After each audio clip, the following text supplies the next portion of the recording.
I was driving past my son-in-law's house and decided to check on him, but when I saw my wife's car at the gate, a shiny silver Lexus that should have been in our garage, my heart clenched with a premonition of trouble. Something's wrong, I thought, and I quietly approached the window, trying not to give myself away.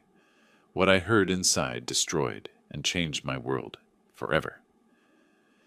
Before we continue, please subscribe to the channel and let us know where you are listening in the comments. When the old fool finally signs the papers, we'll have everything we planned for. Margaret's voice drifted through the half-open window like poison in my veins. I sat frozen in my car outside Brianna's house, keys still dangling from the ignition. 5 minutes ago, I'd called my daughter to surprise her with dinner plans. "Sorry, Dad, I'm not home, but Dan's there working on some case files," she'd said cheerfully. Yet here was Margaret's silver Lexus parked brazenly in the driveway. I killed the engine and approached the window on trembling legs. Through the gap in the curtains, I could see them clearly. My wife of 25 years lounging on my daughter's couch like she owned the place, and Dan leaning against the bookshelf with that smug expression I'd grown to despise. "The timeline's perfect," Dan was saying, his lawyer voice crisp with satisfaction. "File in June, claim irreconcilable differences. With the new Iowa statutes, Margaret's entitled to half of everything acquired during marriage, plus spousal support for life." Margaret laughed, that tinkling sound I'd once found charming.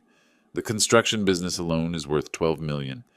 Add the rental properties, the vacation home, investments. We're looking at nearly $20 million total." My hands shook as I fumbled for my phone, hitting record just as Dan continued his legal dissertation. The beautiful part is his trusting nature. Alan has no idea we've been documenting his assets for months.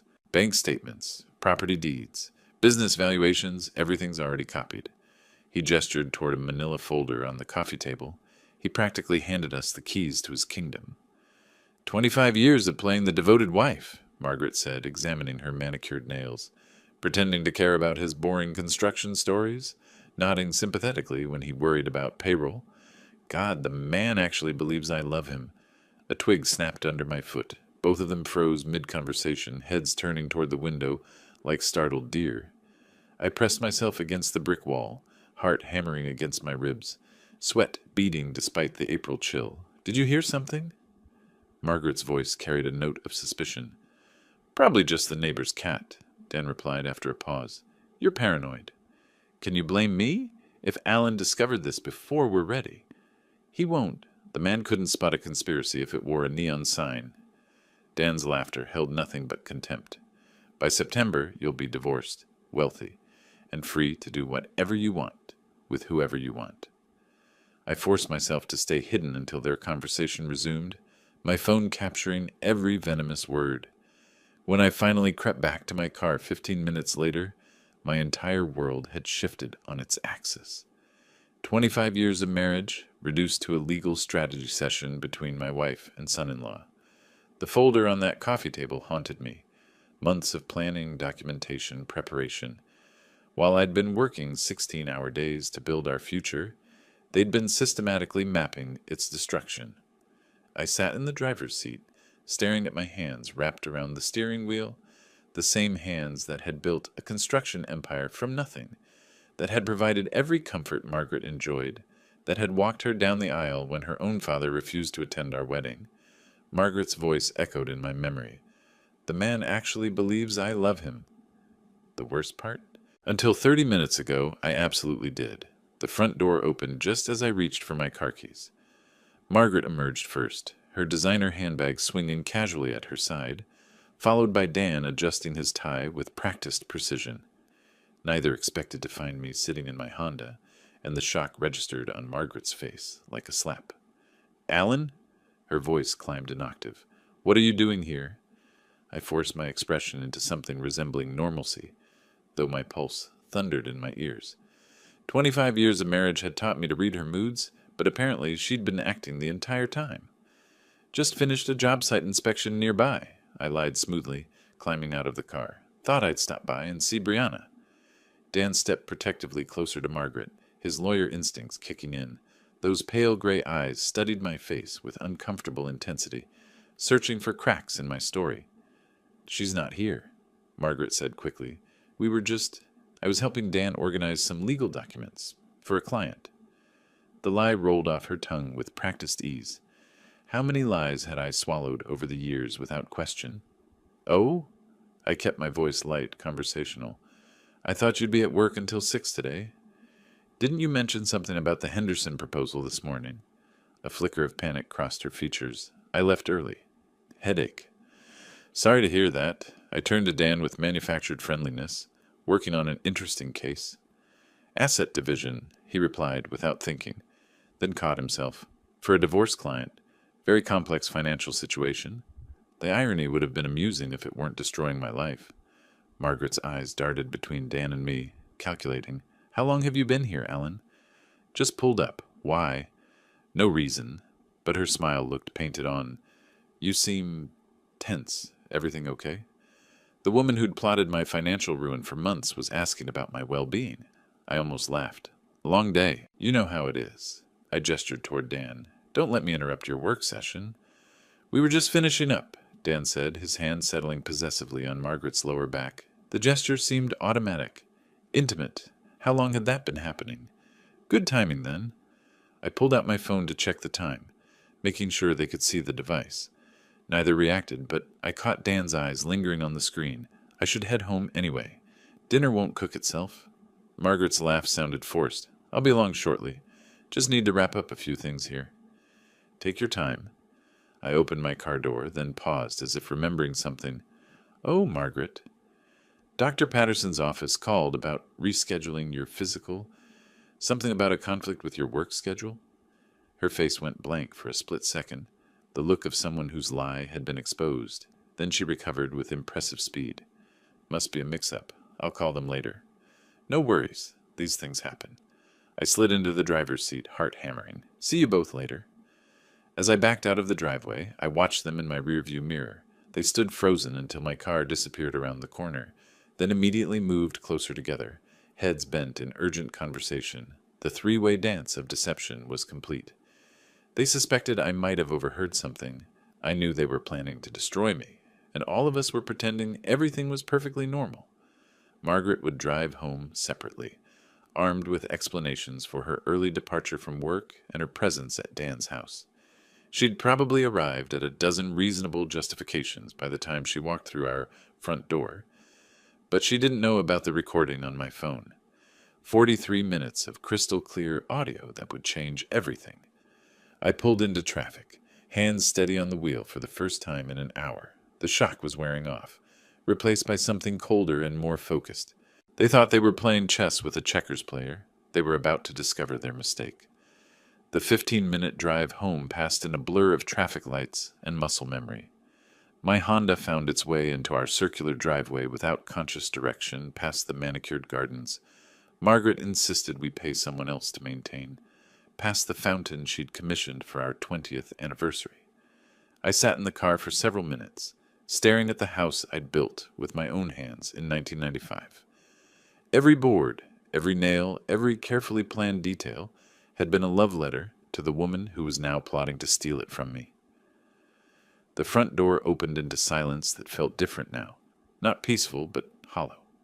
Margaret's presence had always filled these rooms with chatter about her day, complaints about neighbors, excitement over new purchases. Now I wondered how much of it had been performance. The wedding photo on the mantel caught my eye first. December 15th, 1987, Margaret radiant in ivory silk, me awkward in a rented tuxedo, both of us glowing with what I'd believed was genuine happiness. She'd been 22, working as a secretary at Morrison & Associates downtown. I was 37, my construction business finally turning real profit after 10 years of 12-hour days and instant noodle dinners. We'd met at the company Christmas party that year. Morrison was a client. I'd renovated their offices the previous spring. Margaret had laughed at my terrible joke about concrete mixers, a sound like silver bells that made my chest tighten with unexpected longing. When I asked her to dinner, she'd blushed and said yes. So quickly I wondered if she'd been waiting for me to ask. Our first date at Romano's Italian restaurant stretched until midnight. She listened with genuine interest, as I described my dreams of building something lasting, something that would outlive us both. Her eyes sparkled when I talked about the houses I wanted to create, the families I wanted to shelter. "You're not just building structures," she'd said, reaching across the table to touch my hand. "You're building homes." I'd proposed 6 months later. The kitchen table held our 25th anniversary card from last December, Margaret's handwriting still elegant in blue ink. "To my wonderful husband, thank you for making all my dreams come true. Here's to 25 more years of happiness. All my love, Margaret." All her love. The phrase tasted bitter now. I moved to the living room, where Brianna's baby pictures lined the built-in shelves I'd crafted during Margaret's pregnancy. June 8th, 1995. The day our daughter was born, Margaret exhausted but radiant, holding our red-faced miracle like she'd been created for motherhood. Those first years had been the happiest of my life. Margaret threw herself into being a mother with the same intensity she'd once brought to planning our wedding. Parent-teacher conferences, soccer games, birthday parties with elaborate themes. She documented every moment with fierce maternal pride. "You're the best father in the world," she'd told me the night Brianna graduated high school, tears streaming down her face as we watched our daughter accept her diploma. "She's going to do incredible things because of the foundation you gave her. The foundation I gave her. Not we. I. Had the cracks been showing even then?" I sank into my leather recliner, the one Margaret always complained was too ugly for the formal living room, and let the memories wash over me. Our 10th anniversary cruise to Alaska, Margaret genuinely delighted by the glaciers and wildlife. Brianna's college graduation, all of us crying as she walked across the stage with her psychology degree. Christmas mornings filled with laughter and chaos. Margaret insisting on elaborate decorations that took weeks to install and one day to dismantle. When had gratitude transformed into entitlement? When had "thank you for providing this life" become "we deserve so much more"? The recording on my phone held the answer. Margaret hadn't loved me in years, possibly decades. Every kiss, every anniversary celebration, every "I love you" whispered in the darkness had been calculated. Manipulation designed to keep me working, earning, building wealth she could eventually claim as her own. 25 years of my life reduced to a legal strategy session. I sat in the growing darkness of our living room, surrounded by the evidence of what I'd believed was a happy marriage, and felt something cold and analytical settling over the grief. Margaret thought she was playing the long game, positioning herself for maximum financial gain while maintaining plausible deniability. She had no idea her husband possessed the same strategic mind that had built a construction empire from nothing. The game was about to change. The living room's silence wrapped around me as I forced myself to think like the businessman I'd always been. When had Margaret's behavior shifted from genuine partnership to calculated positioning? The answer came with uncomfortable clarity. 2020, when Cole Construction landed the Morrison Municipal Center contract. $50 million over 3 years, the largest project in company history. I'd come home that April evening expecting celebration, maybe champagne, definitely the enthusiastic support that had sustained me through every previous milestone. Instead, Margaret had been sitting at the kitchen table with a real estate magazine and a calculator. "This means we can finally afford the house on Elm Street," she'd announced without looking up. "The one with the circular driveway and the pool. The Hendersons are asking $4.2 million. Not congratulations on the achievement. Not pride in the work that would employ 300 people for 3 years. Just immediate focus on what my success could buy her. Margaret, I haven't even started the project yet. There's design work, permits, subcontractor negotiations. But the money's guaranteed, right?" She'd finally looked at me then, her green eyes calculating. "I mean, once you sign the contract, the city has to pay." The conversation had lasted 2 hours. She'd mapped out expenditures down to the last detail. The new house, country club membership, luxury cars, European vacations. Not our expenditures, hers. The pronouns had been telling, though I'd been too focused on project logistics to notice. By 2021, the demands had escalated. The country club membership became non-negotiable when the Pattersons joined Riverside Hills. Our perfectly adequate vacation cabin in Wisconsin became embarrassing compared to the Johnsons' place in Aspen. Margaret began dropping hints about other wives whose husbands really understood how to treat a woman. The physical intimacy disappeared gradually, so slowly I'd attributed it to age and stress. Separate bedrooms became necessary because of my snoring, though Margaret had never complained about snoring in 23 years of marriage. Dinner conversations shifted from discussions of our day to Margaret's detailed accounts of what other families owned, achieved, or displayed. Sarah Mitchell's husband bought her a Mercedes for their anniversary, she'd mentioned last month, cutting her salmon with surgical precision, just because he appreciated everything she'd sacrificed for their marriage. Sacrificed, as if supporting my career while living in luxury had required significant personal loss. The friendship with Dan had intensified after Brianna's wedding in September 2023. Suddenly, Margaret was fascinated by legal proceedings, asking hypothetical questions about property division and spousal rights for a friend who might need advice. She'd started receiving phone calls that sent her to the other room, claiming they were book club discussions or volunteer committee meetings. How many of those calls had been conspiracy sessions? I pulled out my phone and replayed segments of today's recording. Dan's voice. We've been documenting his assets for months. Margaret's laughter. 25 years of playing the devoted wife. The documentation made sense now. Margaret's sudden interest in my financial reports. Her questions about business valuations. Her insistence on joint accounts while maintaining her own separate credit cards.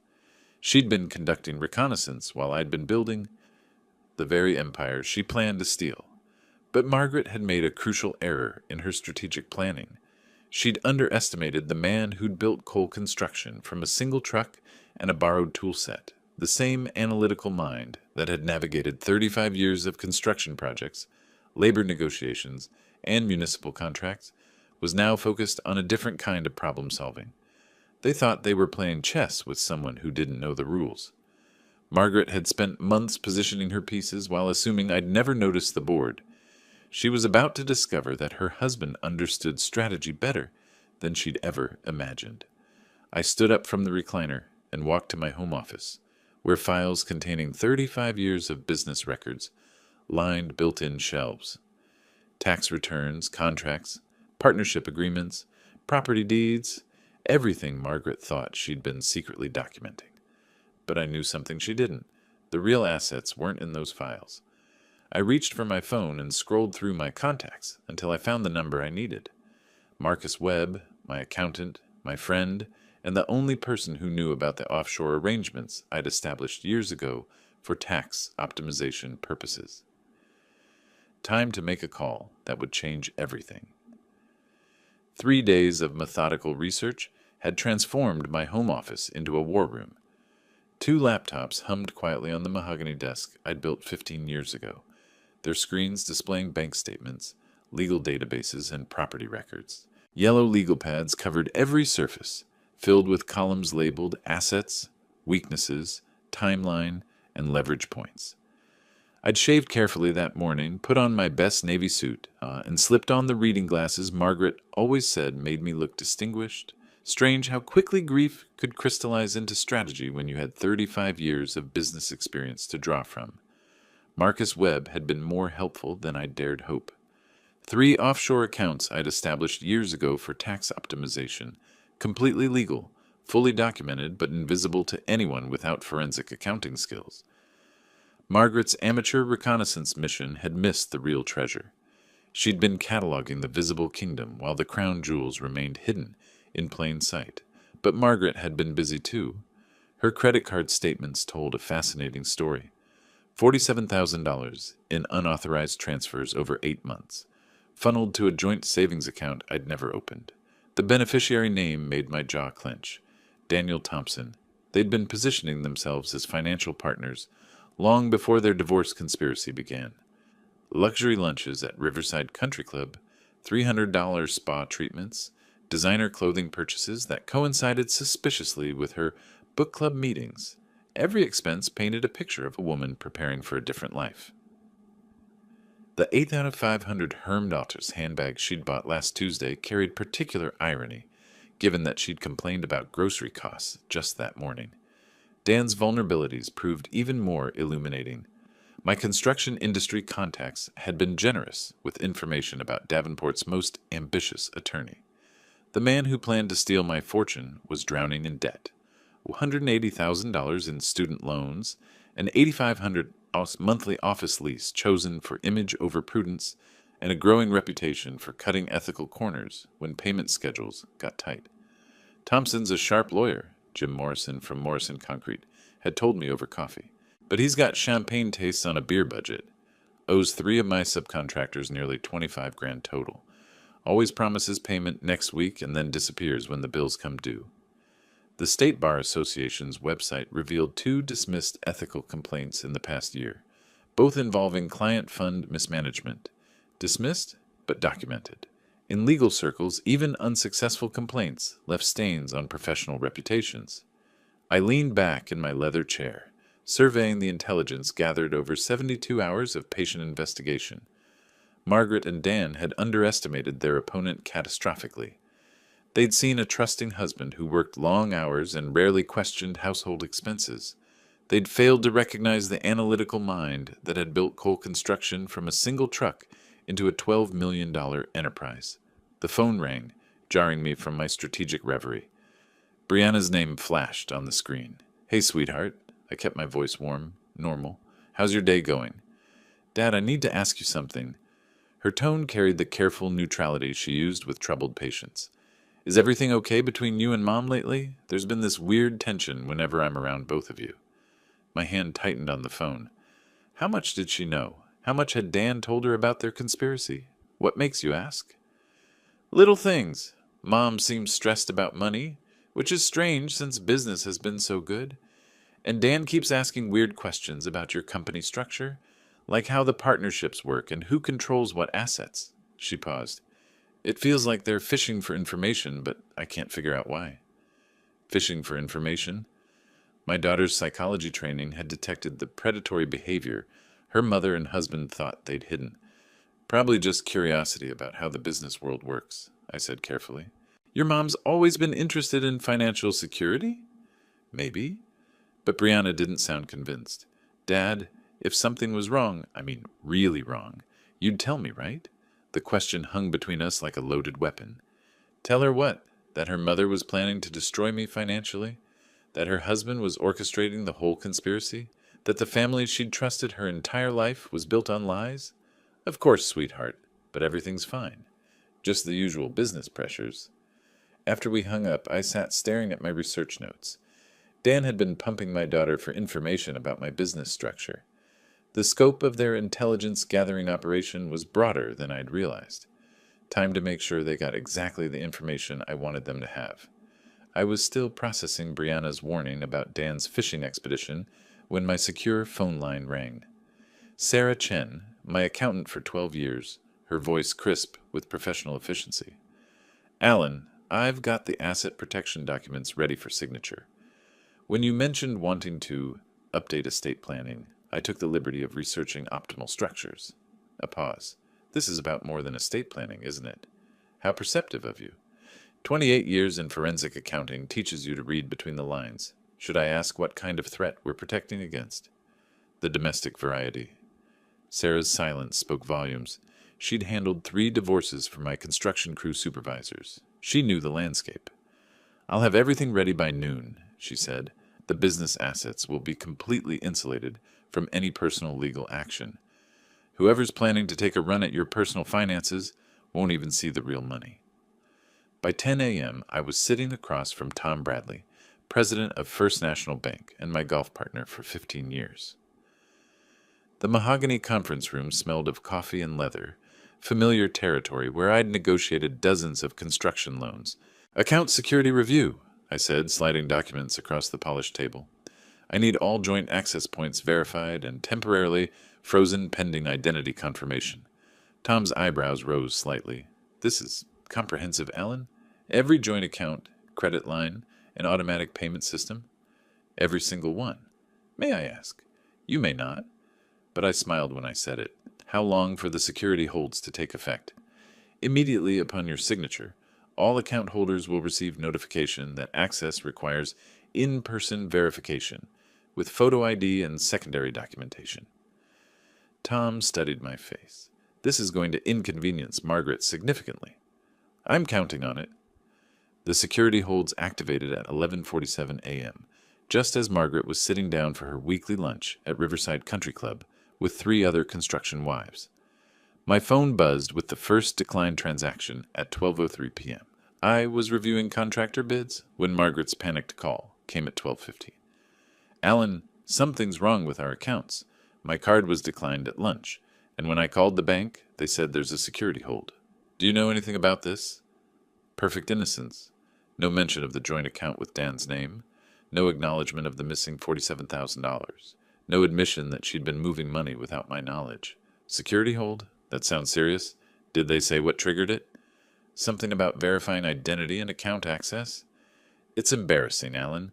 I'm sitting here with Linda and Susan and Janet, and I can't even pay for my own lunch. The distress in her voice was genuine, not because her conspiracy was threatened, but because her social status had been publicly compromised. After 25 years of marriage, I knew Margaret's priorities. I'll call Tom Bradley immediately, I assured her. We'll get this sorted out. But I didn't call Tom. Instead, I drove to the construction site where my crew was pouring foundation for the new medical center. The familiar sounds of machinery and worker voices felt grounding after 3 days of financial warfare. My phone buzzed with text messages throughout the afternoon. Margaret, 1:47 p.m. Still can't access any accounts. This is ridiculous. Margaret, 2:23 p.m. Tom Bradley's secretary says he's in meetings all day. What kind of bank president is too busy for his best customers? Margaret, 3:15 p.m. Even our emergency credit line is frozen. How am I supposed to buy groceries? Each message brought a grim satisfaction. For 25 years, Margaret had taken financial security for granted while I worked 60-hour weeks to provide it. Now she was experiencing what it felt like when that security vanished without warning. Dan's reaction proved even more interesting. At 4:30 p.m., my private investigator, Mike Rodriguez, called with an update. Thompson tried to access his shared account with your wife 3 times this afternoon. When that failed, he attempted to withdraw funds from what appears to be a trust account, probably your daughter's education fund that he manages. That one's frozen too, per your instructions. His demeanor? Angry phone calls to bank representatives, threats about legal action, demands to speak with management. Classic overconfident attorney discovering his leverage has evaporated. By 6 p.m. I was home, reviewing the day's financial battlefield from my office. Every shared account frozen, every joint credit line suspended, every automatic payment system requiring my personal authorization. Margaret's access to 25 years of accumulated wealth had been reduced to whatever cash she carried in her purse. The security measures were completely legal. A husband protecting marital assets, pending estate planning review. Tom Bradley would confirm that standard banking protocols had been followed precisely. But Margaret and Dan would understand the message perfectly. The man they'd planned to financially ambush was no longer playing defense.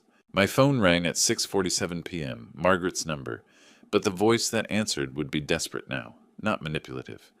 Time to see how quickly conspirators turned on each other when their plans started crumbling. The after-hours security guard at Thompson & Associates barely looked up as Margaret rushed through the lobby at 7:15 p.m., her heels clicking frantically on the marble floor. I knew this because Mike Rodriguez had positioned himself in the coffee shop across the street with a clear view of the building entrance. The frantic call Margaret had made from our driveway, "Dan, we need to talk immediately. Something's gone terribly wrong," had been loud enough for our next-door neighbor to overhear. Not that Margaret cared about discretion anymore. On the 14th floor, Dan's corner office glowed with emergency session intensity.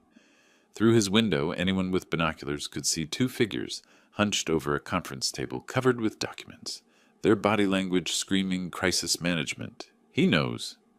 Margaret's voice carried through the building's older ventilation system to the accounting firm next door, where Mike's contact maintained an office. Alan knows something, and he's cutting off everything. I couldn't even buy gas for my car. Dan's response was sharp, professional, his litigation voice engaged. The timing isn't coincidental. 3 days ago, you said he showed up unexpectedly at Brianna's house, right when we were discussing strategy. He must have overheard something. How much could he have heard? Enough to understand we're not playing around. Papers rustled as Dan reviewed documents. Margaret, we need to assume he recorded our conversation. Everything we said about assets, timeline, strategy, all of it potentially documented. The silence that followed spoke volumes. Two conspirators, realizing their victim had been several moves ahead, while they'd congratulated themselves on their cleverness. What do we do? Margaret's voice had lost its earlier confidence. We accelerate everything. No more gradual approach, no more careful positioning. Monday morning, I file for emergency divorce proceedings with immediate spousal support. We claim Alan is engaging in financial abuse by restricting your access to marital assets. Financial abuse? Margaret's tone sharpened with interest.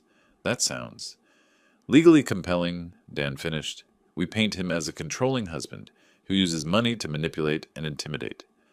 The frozen accounts become evidence of his abusive patterns, not defensive strategy. More rustling papers, the sound of a legal mind shifting into full attack mode. I'll need you to document instances of emotional abuse, financial control, intimidation tactics. Think back over your marriage. Anytime Alan made financial decisions without consulting you. Anytime he questioned your spending. Anytime he used money to influence your behavior. That's going to be difficult, Dan. Alan's never been controlling about money. If anything, he's been too generous. Then we reframe generosity as manipulation. His providing for you becomes evidence that he created financial dependency to maintain control. Every gift, every luxury, every comfortable lifestyle choice becomes proof of his systematic isolation strategy. The breathtaking audacity was impressive in its scope. They were planning to weaponize 25 years of Alan's dedication and generosity, twisting every act of love into evidence of abuse. What about Brianna? Margaret asked. She's not going to automatically take my side. Her psychology training makes her skeptical of everything. That's actually perfect. Dan's voice carried the satisfaction of a man who'd found his closing argument. Brianna's hesitation to support you immediately becomes evidence of how thoroughly Alan has manipulated family dynamics. We position her psychology training as something Alan exploited to turn his own daughter against her mother's emotional needs. You want to make our daughter a witness against her father? I want to save your financial future, Margaret. Brianna's professional training means her testimony carries extra weight. If she expresses any concern about family dynamics, we frame it as expert psychological opinion, confirming Alan's manipulative patterns. The plan was elegant in its comprehensive evil. Turn the daughter's professional skepticism into evidence against the father. Reframe every act of love as manipulation. Transform defensive financial protection into proof of abuse. Monday morning, Dan continued, I file for emergency restraining orders preventing further asset movement, immediate spousal support of $15,000 monthly, and temporary exclusive occupancy of the marital home. By Wednesday, we'll have him painted as an abusive husband who needs court supervision to prevent further financial intimidation. And if he fights back, then we escalate. Harassment charges if he contacts you directly, stalking allegations if he investigates our activities, emotional abuse claims if he questions any of our accusations. Dan's voice carried cold satisfaction. The beauty of domestic abuse law is that denial becomes evidence of guilt. The harder he fights, the more controlling he appears. Margaret's laughter held no warmth. Poor Alan, he has no idea what he's unleashed. 25 years of playing the trusting husband, time to teach him that nice guys finish last. They spent another hour coordinating their stories, establishing secure communication methods, and preparing for what Dan called total legal warfare. Every conversation, every interaction, every financial transaction would be documented as evidence of Alan's systematic abuse pattern. The conspiracy had evolved from simple asset grab to character assassination campaign designed to destroy not just Alan's finances, but his reputation, his relationship with his daughter, and his standing in the community he'd helped build for 3 decades. As Margaret finally left the building at 9:30 p.m., her phone was already buzzing with Dan's first strategic text. Remember, you're not an angry wife anymore. You're a terrified victim finally finding courage to escape your abuser. The war had officially begun. Saturday morning found Margaret and Brianna at Caf Luna, the bistro where they'd shared monthly mother-daughter brunches for 5 years. Margaret had chosen their usual corner table. Intimate, private, perfect for confidential conversations. But this time she'd positioned herself as a woman, seeking her daughter's professional help rather than maternal support. "Brianna, I need to talk to you about your father." Margaret's voice carried carefully calibrated vulnerability. I think something's wrong with him mentally." Brianna set down her coffee cup with the deliberate precision she used when shifting into therapist mode. "What kind of wrong, Mom?" "Controlling behaviors, paranoid thinking. He's been restricting my access to our accounts, claiming it's for security reasons, but—" Margaret let her voice trail off, allowing her daughter's imagination to fill the blanks. "How long has this been going on?" "Months, maybe longer. I just attributed it to work stress. But yesterday he completely froze me out of every account we share. I couldn't even buy lunch." Brianna leaned forward, her psychological training engaged despite personal involvement. "Mom, financial control can be a form of domestic abuse, but it can also be legitimate financial management during business transitions or legal concerns. What's Dad's explanation?" The question was too direct, too professionally neutral. Margaret had expected emotional support, not clinical analysis. "He claims it's routine account security, but Brianna, I've been married to him for 25 years. This isn't routine. This is punishment for something." "Punishment for what?" Margaret hesitated. How much could she reveal without exposing her own conspiracy? "I think he suspects I've been questioning our marriage. Maybe he's trying to intimidate me into staying." "Mom." Brianna's voice carried the patience of someone who'd spent years treating manipulative patients. "Are you telling me Dad is financially abusing you to prevent divorce? Or are you telling me you're considering divorce and Dad is protecting assets?" The distinction cut too close to truth. Margaret shifted tactics. "I'm telling you that your father has been exhibiting concerning behavioral changes. And as a psychologist, I thought you might have insights about what's happening." As a psychologist, I'd say that major behavioral changes usually have identifiable triggers. What happened 3 days ago that might have caused Dad to suddenly restrict account access? Margaret's mind raced. Brianna was too well trained to accept emotional manipulation without evidence. Every question revealed the gaps in Margaret's victim narrative. "I don't know what triggered it. That's what scares me." But Brianna was studying her mother's face with clinical detachment, reading micro-expressions and verbal inconsistencies with professional skill. "Mom, are you asking for psychological advice? Or are you asking me to take sides in a marital conflict?" The blunt question shattered Margaret's manipulation strategy. Her daughter wasn't going to provide the emotional support that would validate her victim narrative. "I'm asking you to help me understand what's happening to our family. Then I suggest you have an honest conversation with Dad about his concerns, instead of asking me to psychoanalyze him based on your interpretation of his behavior." Margaret left the caf. 20 minutes later, furious at her daughter's professional detachment and worried about the implications. If Brianna refused to automatically support her mother's claims, the victim narrative would collapse under professional scrutiny. Meanwhile, 40 miles away at Cole Construction's headquarters, I was receiving intelligence that would reshape the entire battlefield. Jim Morrison's call came at 10:15 a.m., just as I was reviewing weekend job site reports. "Alan, thought you'd want to know. Dan Thompson's got problems brewing with the State Bar Association. Word is they're investigating his handling of contractor payments on the Mitchell case." "What kind of problems?" 3 subcontractors filed complaints about non-payment last month. Thompson collected fees from his client, but never distributed payments to the trades. Classic trust account violation if they can prove it. I set down my coffee, mind immediately calculating the implications. How serious?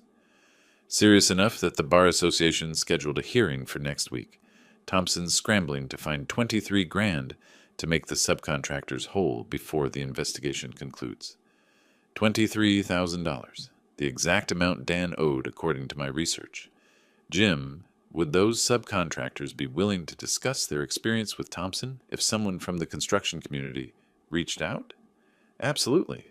These guys are furious. Thompson promised payment for 6 months, always had excuses, always blamed delays on his client or court procedures. They're small operators who can't afford to absorb those losses. I spent the next 3 hours making strategic phone calls. Bob Martinez from Martinez Electrical, who'd been waiting 8 months for $7,400. Steve Chen from Chen Plumbing, owed $9,200 since last October. Randy Foster from Foster Roofing, still waiting for $6,500 from a job completed in November. Each conversation followed the same pattern. Professional courtesy calls from Cole Construction checking references before potentially hiring Thompson for legal services. Each contractor eager to share warnings about Dan's payment practices, ethical shortcuts, and professional unreliability. By 1 p.m., I had documented evidence of Dan's systematic pattern of using client trust accounts as personal banking, violating state bar regulations, and misleading subcontractors about payment timelines. At 2:30 p.m., I called the State Bar Association's ethical complaint hotline. I'd like to file a formal complaint about attorney misconduct, I told the intake specialist. Daniel Thompson has engaged in a pattern of client trust account violations and has made misleading representations to construction industry professionals. The complaint form asked for detailed documentation. I provided contractor names, amounts owed, timeline of misrepresentations, and evidence of Dan's systematic abuse of client funds. 3 additional contractors agreed to serve as witnesses if needed. By 4 p.m., Dan's law office was receiving calls from the Bar Association about expedited investigation procedures and mandatory hearing attendance. His professional reputation, the foundation of his conspiracy against me, was now under formal ethical review. At 4:47 p.m., my phone buzzed with a text from Mike Rodriguez. Thompson just left his office carrying 3 boxes of files, heading toward his car. Want me to follow? No need, I typed back. I know exactly where he's going. Dan would be driving straight to Margaret, panic overriding his usual caution. The conspiracy that had begun with confidence and careful planning was about to become a desperate scramble for survival. Let them panic. Let them make mistakes. The real war was just beginning. 2 days of professional crisis had given Brianna time to process everything she'd learned. The drive to Cole Construction's headquarters felt like traveling toward a reckoning she'd been avoiding her entire adult life. My office building stood solid against the April sky. Brick and steel and honest workmanship, everything Dan's glass tower pretended to be but wasn't. Sarah, my secretary for 8 years, greeted Brianna with the warmth reserved for family members, who actually showed up to job sites and company picnics. He's expecting you, honey. Go right in. I stood when she entered, reading her body language with the careful attention I'd learned from watching Margaret's moods for 25 years. But Brianna carried herself differently. Professional posture, clinical distance, the bearing of someone who'd made difficult decisions. Dad, we need to discuss what's happening between you and Mom. Her voice held the careful neutrality she used with troubled patience. I've spent 2 days analyzing the situation, and I need to understand your perspective. What's your mother told you? That you're exhibiting controlling behaviors, financial manipulation, possible emotional abuse.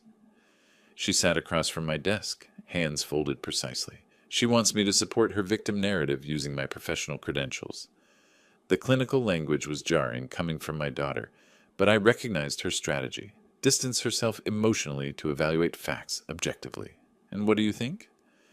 I think Mom tried to manipulate me the same way she's apparently been manipulating you. Brianna's green eyes, so much like Margaret's, but clearer somehow, studied my face.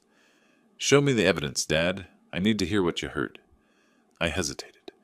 Once I played that recording, there would be no protecting her from the truth about her mother and husband. But Brianna was 30 years old, a licensed psychologist, capable of handling reality. I pressed play on my phone. Margaret's voice filled the office. When the old fool finally signs the papers, we'll have everything we planned for. Brianna's expression didn't change for the first minute. Professional detachment held as she listened to her mother mock 25 years of marriage, heard Dan calculate legal strategies for maximum financial damage, absorbed their cold discussion of timeline and asset division.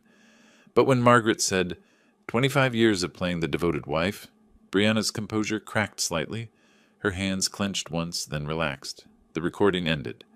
Silence stretched between us like a bridge neither wanted to cross first. How long have you known? She asked finally. 6 days.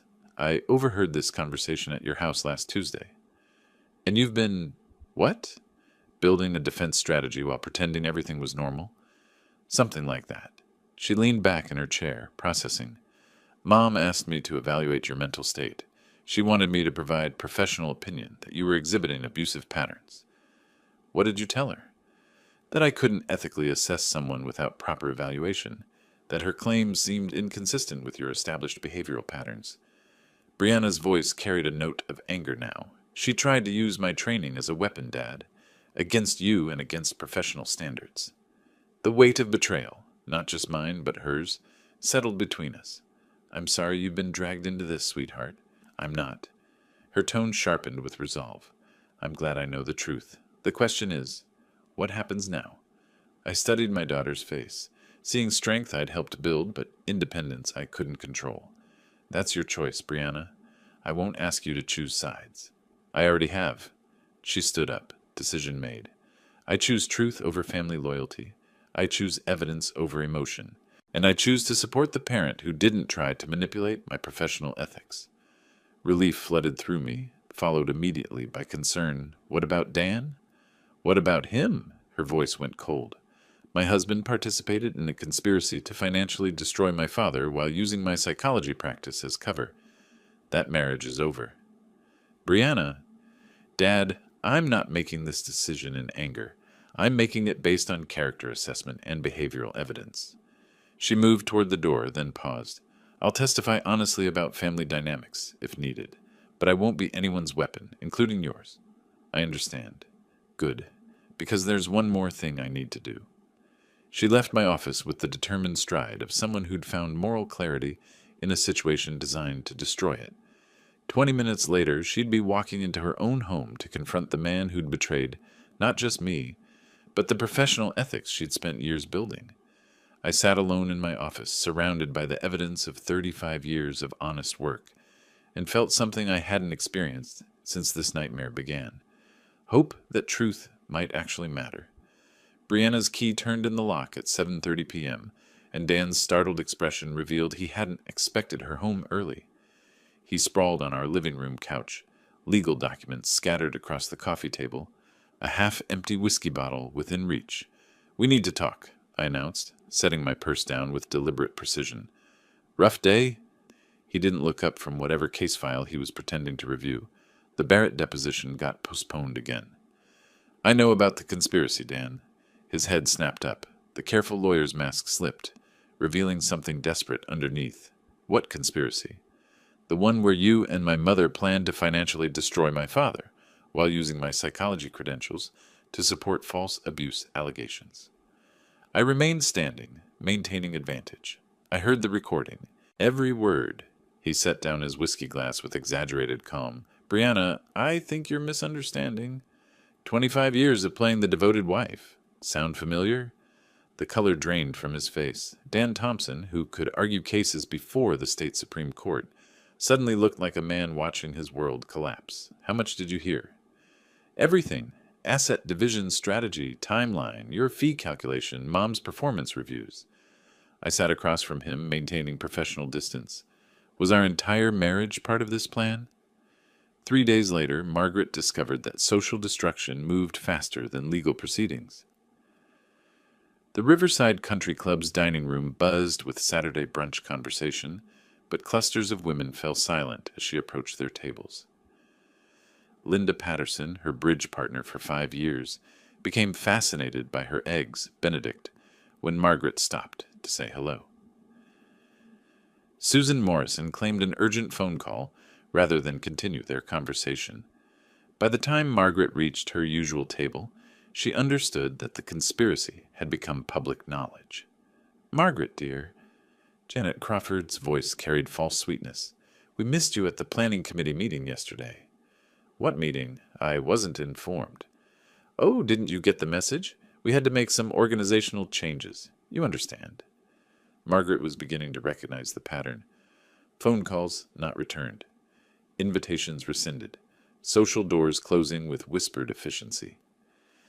Meanwhile, I conducted my own campaign with considerably more success. 35 years of honest dealing had earned me credibility that no legal maneuvering could destroy. My lunch with Tom Bradley at the bank proved strategically productive. I shared concerns about family difficulties with just enough detail to establish facts without appearing vindictive. Margaret and our son-in-law apparently developed concerning plans regarding our assets, I mentioned over coffee. I've had to implement protective measures. Tom's response was exactly what I'd hoped for. Professional understanding mixed with personal sympathy for a friend dealing with family betrayal. The Chamber of Commerce board meeting that evening proved equally valuable. When Jim Morrison asked about Margaret's absence from the recent fundraising dinner, I explained with genuine sadness about marriage difficulties that have come to light. Sometimes you discover people aren't who you thought they were, I said, allowing disappointment to show. 25 years of marriage, and it turns out she was planning, well, I'm grateful I found out when I did. By Sunday evening, Margaret's social isolation was complete. The country club membership committee scheduled a routine review of her status. The charity board accepted her resignation from positions she'd never submitted. Dan's professional collapse accelerated alongside Margaret's social exile. 3 major clients terminated relationships, citing concerns about judgment and ethical standards. The Miller Industries account, worth $200,000 annually, sent a formal letter expressing loss of confidence in counsel's professional discretion.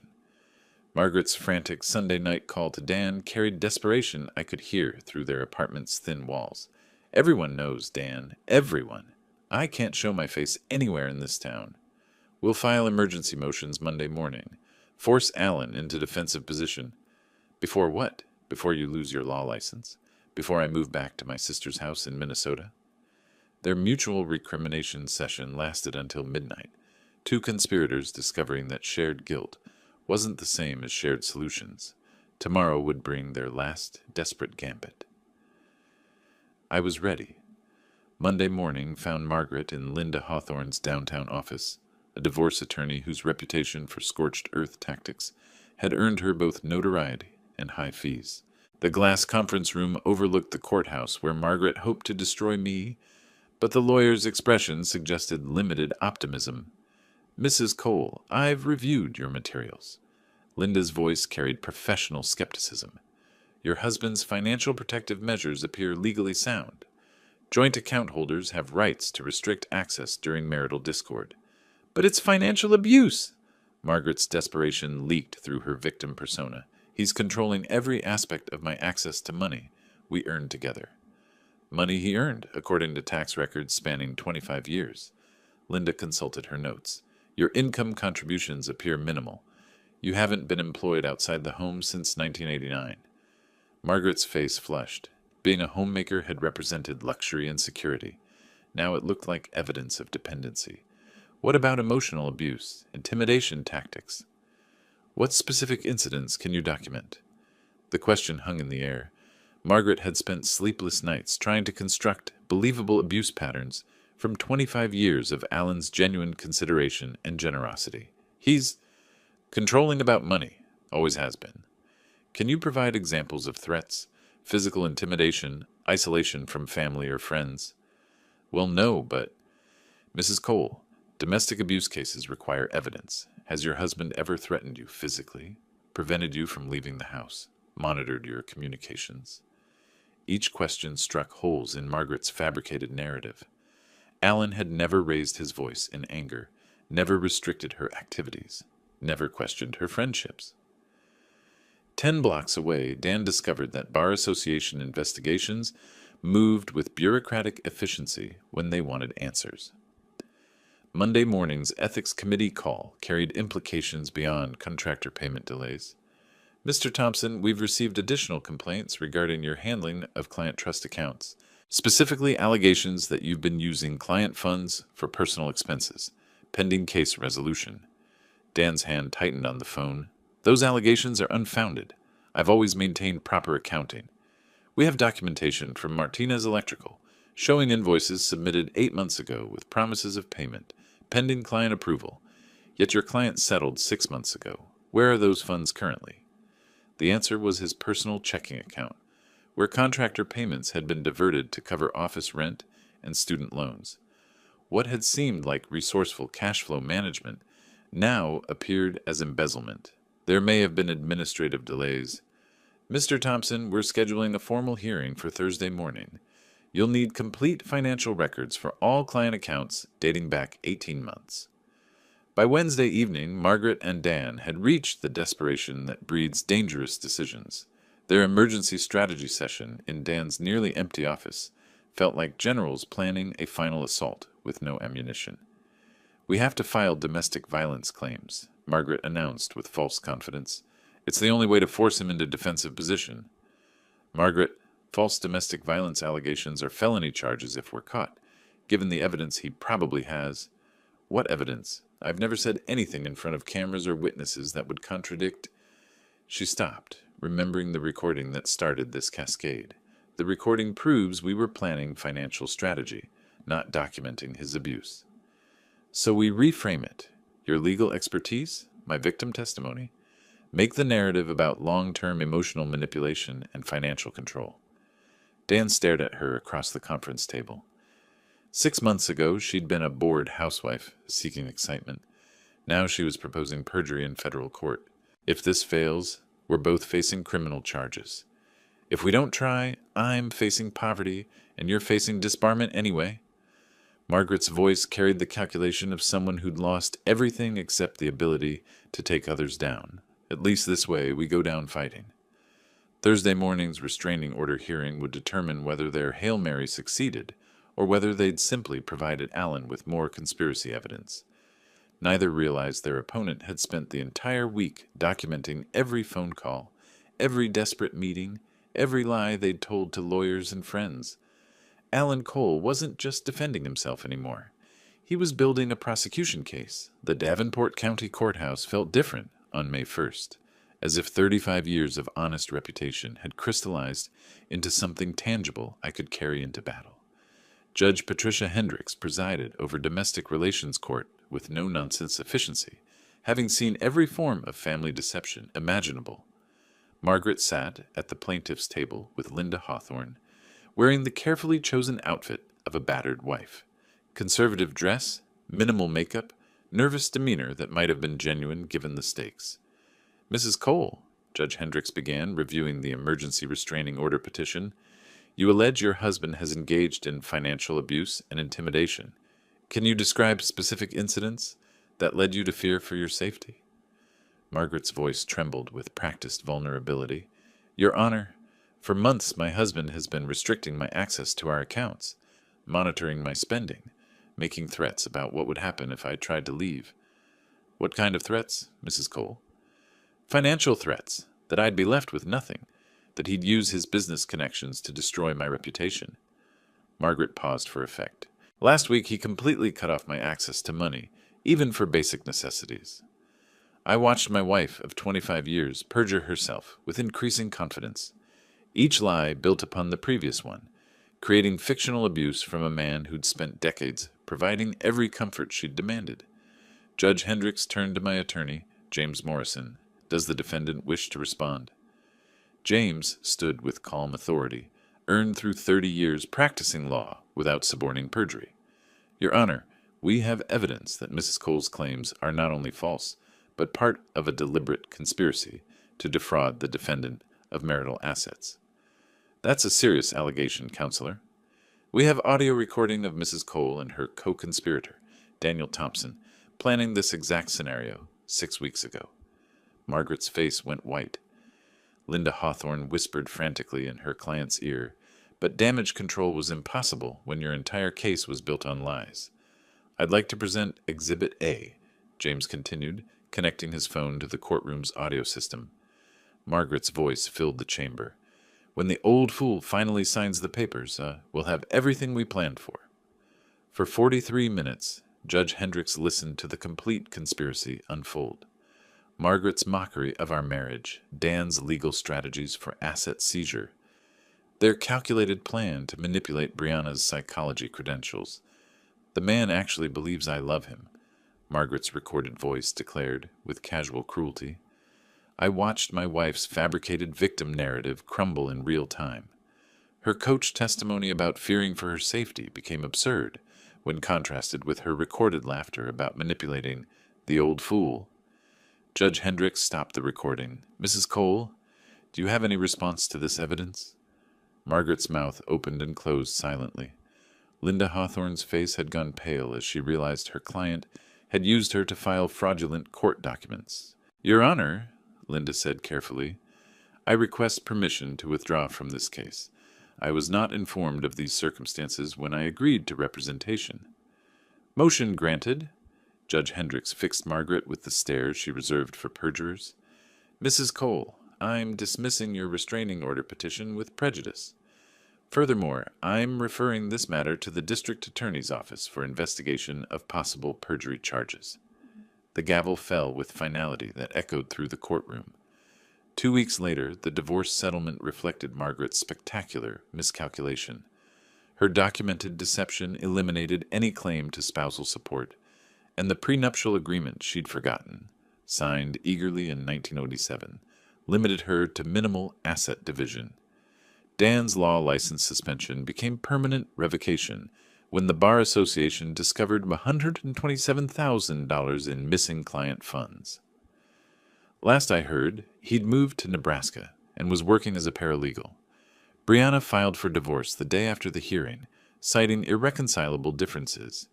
She's building a new practice focused on family therapy, with particular expertise in recognizing manipulation patterns. 6 months later, Margaret works retail at the same mall where she once spent my money on luxury items. The irony isn't lost on either of us. I rebuilt Cole Construction's reputation stronger than before. The community's support during my family difficulties translated into new contracts and deeper business relationships. The house feels different now, quieter but honest. No more performed conversations or calculated affection. Just the sound of rain on windows I built with my own hands, in a home that's finally mine again. Margaret had been right about one thing. I really had believed she loved me. Now I know the difference between love and performance. If you like this story, please like this video, subscribe to the channel, and share your impressions of this story in the comments. To listen to the next story, click on the box on the left. Thank you for watching.